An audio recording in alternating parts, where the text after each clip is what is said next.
Halo semuanya, jumpa lagi dengan Ulfa dalam kuliah Matematika Diskrit.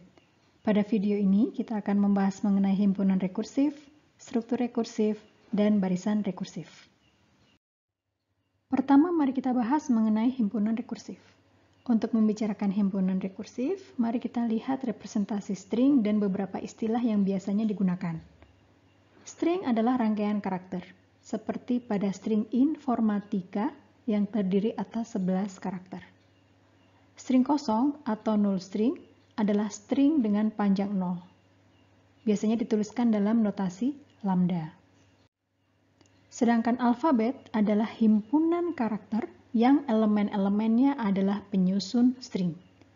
Notasi yang biasa digunakan adalah sigma. Contoh himpunan 01 yang merupakan alfabet dalam binary string. Contoh yang lain adalah himpunan karakter A hingga Z yang merupakan alfabet untuk string yang biasa digunakan dalam bahasa alami. Beberapa contoh himpunan rekursif berikut ini terkait dengan himpunan string dan operasi yang terkait dengan string. Pertama, jika sigma bintang adalah himpunan string yang dibentuk dari alfabet dalam sigma, maka definisi himpunan ini juga dapat dituliskan dalam bentuk rekursif sebagai berikut. Basis adalah null string. Recurrence adalah penambahan suatu alfabet pada sebuah elemen himpunan akan menyebabkan penggabungan itu menjadi elemen dari sigma bintang. Misal kita memiliki alfabet 0 dan 1. Maka elemen-elemen dari himpunan string sigma bintang dapat dibentuk dengan definisi rekursif sebagai berikut. Basisnya adalah null string dan recurrence-nya adalah penambahan satu alfabet ke elemen himpunan string dimulai dari null string. Penggabungan string juga bisa dilihat dari definisi rekursif. Kita ingat lagi istilah sebelumnya, sigma adalah alfabet atau himpunan karakter, dan sigma bintang adalah himpunan string yang terbentuk dari karakter-karakter pada sigma. Definisi rekursif penggabungan dua buah string adalah sebagai berikut. Basisnya, jika sebuah string W yang merupakan elemen sigma bintang, maka penggabungan string W dengan string kosong lambda akan menghasilkan string W itu sendiri. Sedangkan untuk recurrence-nya, jika string W1 yang merupakan elemen sigma bintang dan string W2 juga merupakan elemen sigma bintang, serta X adalah sebuah karakter yang merupakan elemen dari sigma, maka penggabungan string W1 dengan string W2X adalah sebuah string W1W2X. Berikut ini contoh penggabungan string di mana tanda titik menyatakan concatenation atau penggabungan. Contoh berikutnya untuk himpunan rekursif adalah penghitungan panjang sebuah string. Penghitungan panjang sebuah string dapat didefinisikan juga dengan definisi rekursif. Panjang sebuah string yang disimbolkan dengan L adalah banyaknya karakter di dalam string tersebut. Definisi rekursifnya terdiri atas basis, yaitu panjang string kosong adalah 0, dan recurrence-nya adalah panjang string Wx sama dengan panjang string W ditambah 1 ketika W adalah elemen dari himpunan string sigma bintang, dan X adalah karakter di dalam himpunan alfabet sigma.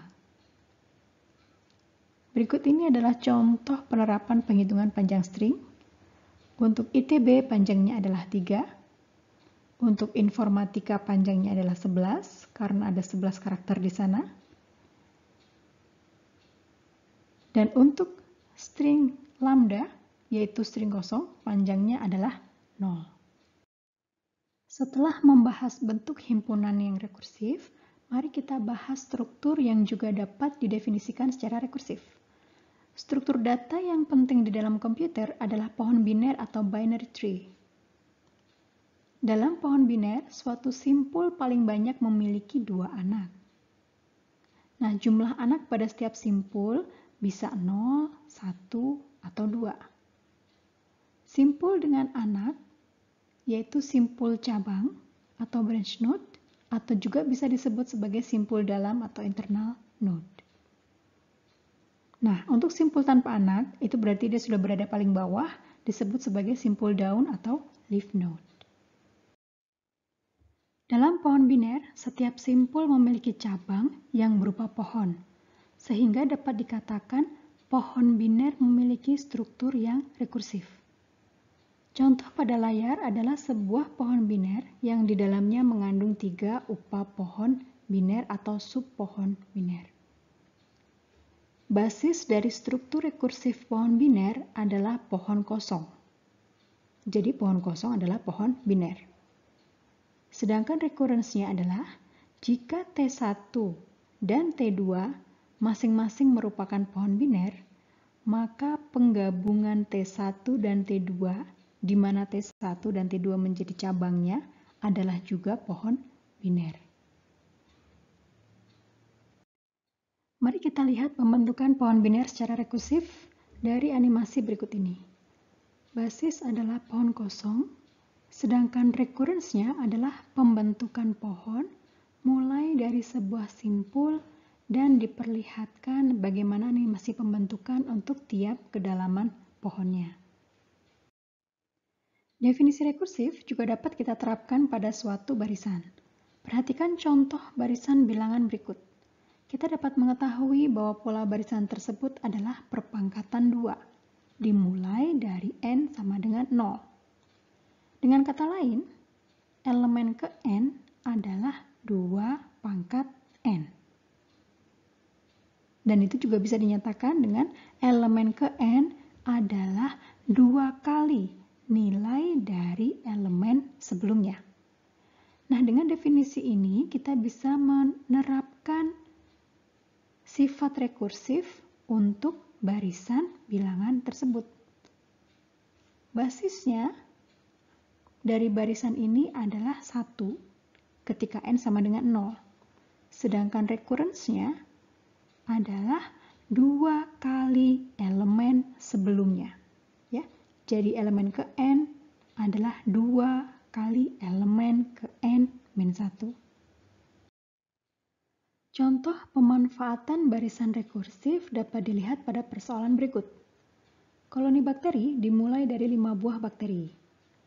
Dan setiap bakteri akan membelah diri menjadi 2 bakteri baru setiap jam. Yang ingin diketahui berapakah jumlah bakteri baru sesudah 4 jam. Kita misalkan jumlah bakteri yang berkembang setelah n jam adalah AN. Maka definisi rekursif dapat dinyatakan sebagai berikut. Basisnya adalah 5, karena saat dimulai sudah ada 5 buah bakteri. Kemudian untuk rekurensnya, nilainya adalah 2 kali dari nilai sebelumnya, karena setiap bakteri membelah diri menjadi 2 bakteri baru tiap jam. Dari definisi rekursif tersebut, kita tentukan nilai A4, karena yang ingin diketahui jumlah bakteri sesudah 4 jam. Sama seperti definisi rekursif lainnya, rekurens dilakukan hingga sampai pada basis.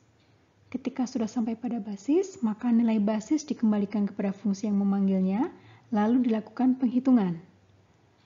Nah, setelah 4 jam, ternyata terdapat 80 bakteri. Demikianlah bahasan mengenai himpunan rekursif, struktur rekursif, dan barisan rekursif. Pada video berikutnya, kita akan membahas relasi rekurens. Selamat belajar!